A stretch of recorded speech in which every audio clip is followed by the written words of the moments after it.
আমি এখন খোলামেলা বলতেও পারতেছি না, আশা করি আপনারা অনেকেই বুঝতে পারবেন। আমিও তো একটা নারী। আসলে মুখ দিয়ে সবকিছু বললেই যে হয়ে যায় তা না। অনেক কিছু আপনাদেরকে বুঝতে হবে। অনেক কিছু আকার ইঙ্গিকারও কিন্তু বোঝা যায় যে হিরো আলমের মতো একটা মানুষ আমার মতো একটা মেয়েকে কি প্রস্তাব দিতে পারে। আপনারা যে সবাই হিরো আলম নামের এই ব্যক্তিটাকে ভালো বলেন, সবাই বলেন যে এই ছেলেটি ভালো ভালো, এর মতো মানুষ হয় না, এ তো গরিব মানুষ, এর পিছনে তোমরা কেন লাগো, এ যা পারে তাই করে খাক। কজনে এর ব্যাপারে সঠিক তথ্য জানেন? জানেন কজনে? আপনারা যাকে ভালো বলেন আদৌ কি সে ভালো কিনা সেটা কি আপনারা খোঁজ নিয়ে দেখেছেন? দেখেন, আমি তো মিডিয়ার লোক, তাই না? হ্যাঁ, আমি হয়তো বড় বড় কাজ করি নেই, সিনেমা করি নেই, বড় কোনো অ্যাওয়ার্ড পত্র কোনো কাজ আমার হাতে আসেনি, আমি করি নেই। আমাকে হয়তো পৃথিবীর এখনো কেউ তেমন একটা চিনে না, বাংলাদেশে আমাকে হয়তো কেউ তেমন চিনে না, কিন্তু সামর্থ্য মানে একদম যদি ছোটখাটো কাজও বলি সেটাও তো আমি করেছি তো ইউটিউবের কাজ। সেটা যে একদম খারাপ তা না, সেটা যে কাজের ইসের মধ্যে পড়ে না তাও কিন্তু না, ওটাও কাজ। মিডিয়া জগতে অনেক রকমের কাজ আছে, অনেক ধরনের কাজ আছে। যেমন ছোট কাজ আছে, মিউজিক ভিডিও আছে, বিজ্ঞাপন আছে, সিনেমা আছে। আমরা যারা ইউটিউবে কাজ করি, ছোটখাটো যারা নাটকের কাজ করি, অনুধাবন যারা করি, আমরাও কিন্তু মিডিয়ার লোক, আমরা কিন্তু মিডিয়ার বাহিরে না। তো আমি যেহেতু মিডিয়াতে কাজ করি, আমি যেহেতু মিডিয়াতে আছি, সেক্ষেত্রে কিন্তু আমাদের সবার সাথে হাই হ্যালো কম বেশি থাকে, আছে। হিরো আলমকে যে আমি চিনি না তা কিন্তু না, যথেষ্ট ভালোভাবে আমি চিনি। আর হিরো আলম যে আমাকে চেনে না তা কিন্তু না, সেও কিন্তু খুব ভালো করে আমাকে চেনে। আজকে যদি তাকে আমি না চিনতাম তাহলে আমি বলতাম যে না, ঠিক আছে, ছেলেটা ভালো, সে যা পারতেছে তার মতো সে যেটা করে খেতে পারতেছে করে খাক। কিন্তু তাকে কিন্তু আমি চিনি, আর তাকে যেহেতু চিনি তার ভালো মন্দটাও কিন্তু অনেকটা আমি জানি। আর জানি বিধায় কিন্তু আমি বলতেছি, হিরো আলম আপনাদের কাছে মহান, তাকে নিয়ে আপনাদের কৌতূহলের শেষ নেই। সে কি করলো, সে কি না করলো, সেই দিকে আপনাদের ফোকাস থাকে কেন? তার দিকে ফোকাসটা আপনারা একটু বন্ধ করেন। কয়টা কথা সে সত্য বলে? আমি তো দেখি, মানে আমি যতটুকু তাকে চিনি, যতটুকু তাকে আমি চিনেছি, আমি তো দেখি তার 10টা কথার মধ্যে 5টা কথাই থাকে মিথ্যা। অনেক সময় দেখা যাচ্ছে 10টা কথার মধ্যে 8টা কথাই থাকে মিথ্যা। আমি তার সঙ্গে কাজ করতে গিয়েছিলাম, সেই আমাকে নক দিয়েছিল কিন্তু করোনা চলাকালীনকে তার সাথে আমার হাই হ্যালো শুরু হয়। তার ওয়াইফ নুসরাত যখন তাকে ছেড়ে চলে যায়, তার একজন মেয়ের দরকার ছিল, কোয়ার্টিস্ট দরকার ছিল, জুটিবদ্ধ হিসাবে সে কাজ করবে, বিভিন্ন জায়গায় স্টেজ প্রোগ্রাম করবে, যেটাকে আমরা বলি ডান্সের কাজ। তো সেক্ষেত্রে কিন্তু সে আমার সঙ্গে যোগাযোগ করেছিল কাজের জন্য।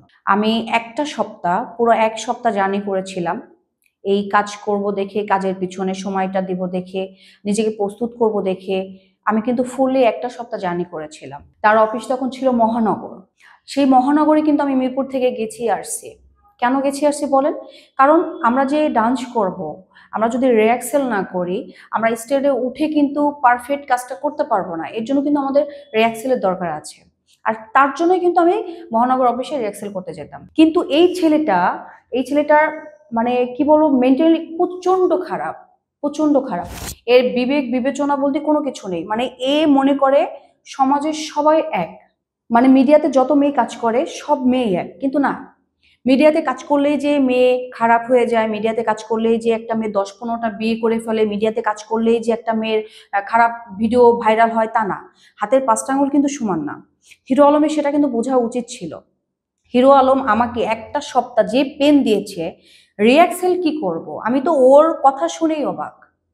যত রকমের প্রস্তাব, মানে যত ধরনের প্রস্তাব ছিল সব কিন্তু আমাকে দিয়েছে। পারে না ও রাতারাত আমাকে জিরো থেকে হিরো বানায় দিতে, নাকি হিরোইন হিরোইন বানায় দিতে। মানে এত স্বপ্ন মানুষকে দেখাইতে পারে একটা মানুষ, সেটা ওকে না দেখলে কখনোই আমি বিশ্বাস করতাম না। আমি মিডিয়াতে পা রেখেছি 2016 সালে, আজকে 2025 সাল চলে। অবশ্যই এত একটা লং টাইমে অনেক কিছু আমার অভিজ্ঞতা হয়েছে। যেহেতু আমি কয়েকটা বছর এই জগতে আছি, কাজ কম করি বেশি করুক, যেটাই করি আমার কিন্তু একটা অভিজ্ঞতা জন্ম নিয়েছে। তো আমার অভিজ্ঞতা থেকে আমি যেটা বলতে চাই, যে আমাকেই ও যে টুপিটা পরাইতে চাইছিল, আমি তো অবাক। তাহলে আজকে কালকে যে মেয়েগুলা এসেছে নতুন, তারা তো একদিন দুদিন এসেই সবকিছু বুঝবে না, জানবে না। তাদেরকেও কি করছে, ছেড়ে দিছে? তাদেরকেও তো ওর বলি বানাইছে, বলির পাঠা বানাইছে। আমি তানিয়া মিতু, যারা আমাকে চিনে, আমার যেসব ফ্যান ফলোয়ার আছে, আমার যেসব ভাই বন্ধুরা আছে, আমার সঙ্গে যারা কাজ করেছে, যাদের সঙ্গে আমি কাজ করেছি, অবশ্যই তারা আমাকে চিনে, আমার ভালোটাও জানে, আমার খারাপটাও জানে, তাই না? তো আমার মতো একটা মেয়েকে, আমি তো, আমার তো আর বয়স কম না, আমি তো ছোট বাচ্চা না। অবশ্যই আমার বয়স হয়েছে, আমি পারফেক্ট একটা বয়সে আছি, এত বছরের একটা অভিজ্ঞতা হয়েছে মিডিয়াতে কাজ করে। আমাকেই ও বলদ বানাইতে চাইছে, আমি বলদ হইনি। কারণ আমি তো বলদ হতে চাই না, আমি তো বলদ হওয়ার জন্য ওখানে যাইনি। বলদ হওয়ার থাকলে তো মিডিয়াতে যখন এসেছি তখনই হতাম, এত বছর পর তো হতাম না। তাহলে আমার প্রশ্ন, আজকে কালকে যারা এসেছে, যারা নতুন মেয়ে, তাদেরকে ও ছেড়ে দিছে? ওর তো প্রতিনিয়ত প্রতিনিয়ত একটা করে মেয়ে লাগে।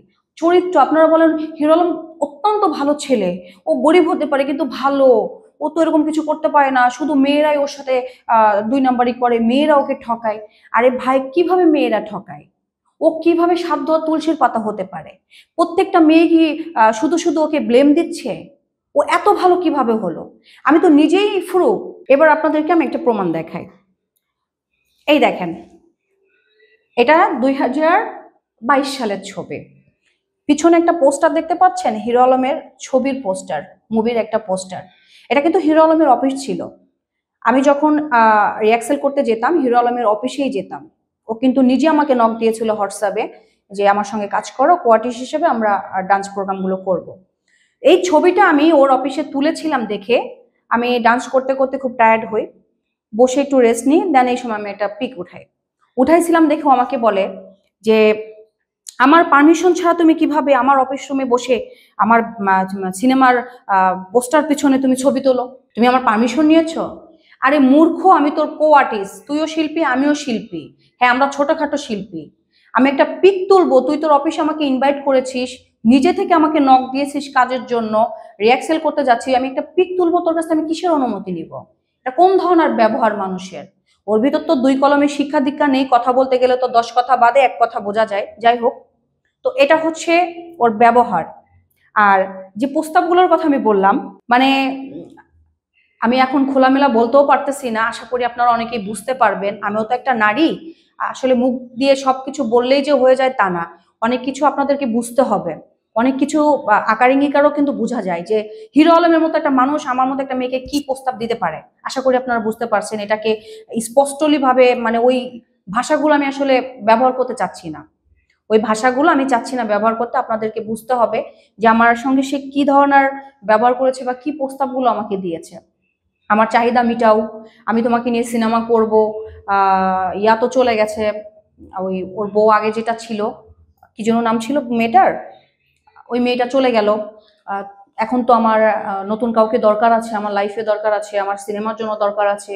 তুমি দেখতে শুনতে মাশাল্লাহ, তুমি আমার প্রস্তাবে রাজি হও, তুমি বাসা ছেড়ে আমার এখানে চলে আসো, আমার অফিস রুম এত বড়, তোমার ছেলে তো মাদ্রাসায় পড়ে, ও তো ওখানে থাকে, তোমার সঙ্গে থাকে না, তুমি তো ফ্রি একদম, চাইলে যা খুশি তাই করতে পারো, যেখানে খুশি সেখানে চলে যেতে পারো, বাসা ভাড়া দেওয়ার কি দরকার, আমার অফিসেই থাকলা, আমার সামনেই থাকলা।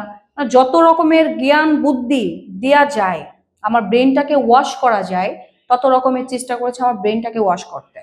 কিন্তু আমি নাছোড়বান্দা, আমার তো ব্রেন, আমার প্রয়োজন আছে, আমার ভবিষ্যতের জন্য আমার ব্রেন প্রয়োজন আছে, তাই আমি ওয়াশ হতে দিই নেই, বুঝছেন?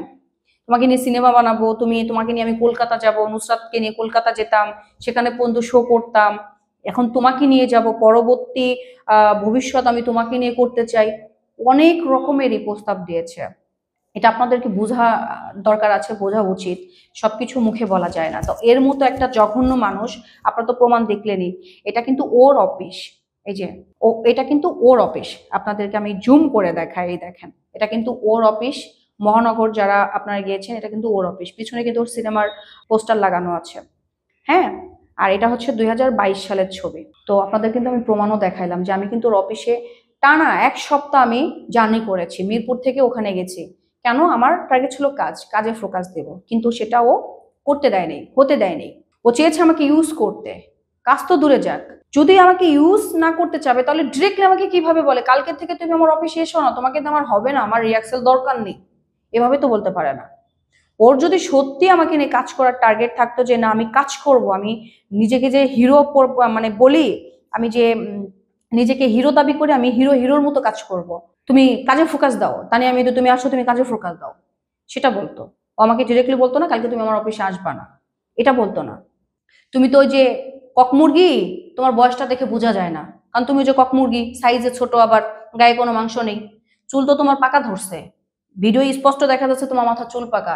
বাচ্চাগুলো আর দুদিন পর বিয়ে দিতে হবে। তুমি ছোট বাচ্চা না, ছোট বাচ্চাদের মতো কথাবার্তা বলো না, যথেষ্ট বয়স হয়েছে। এবার এই সব নষ্টামি, ফাজলামি, নোংরামি বন্ধ করো।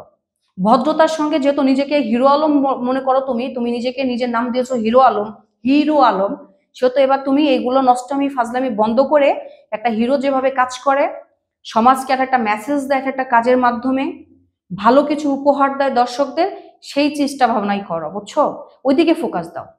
ফাজলামি নষ্টামি প্রচুর করেছো, বাংলার মানুষ তোমার কাছ থেকে ফাজলামি নষ্টামি প্রচন্ড শিখেছে, প্রচন্ড দেখেছে। দয়া করে এবার নষ্টামি ফাজলামি বন্ধ করো, কারণ তোমার যথেষ্ট বয়স হয়েছে, তুমি ছোট বাচ্চা না। তুমি যেহেতু হিরো আলম, তুমি হিরো আলমের মতো, হিরোর মতো কিছু কিছু কাজ করো, যেটা দেখে দর্শক ভালো লাগবে, ভালোবাসবে, দর্শক কিছু শিখবে, একটা মেসেজ পাবে, সেরকম কিছু করো। তাহলে আমরা মিডিয়ার সব লোক বেঁচে যাই, আমাদের সম্মানটাও বেঁচে যায়, সমাজও বেঁচে যায়।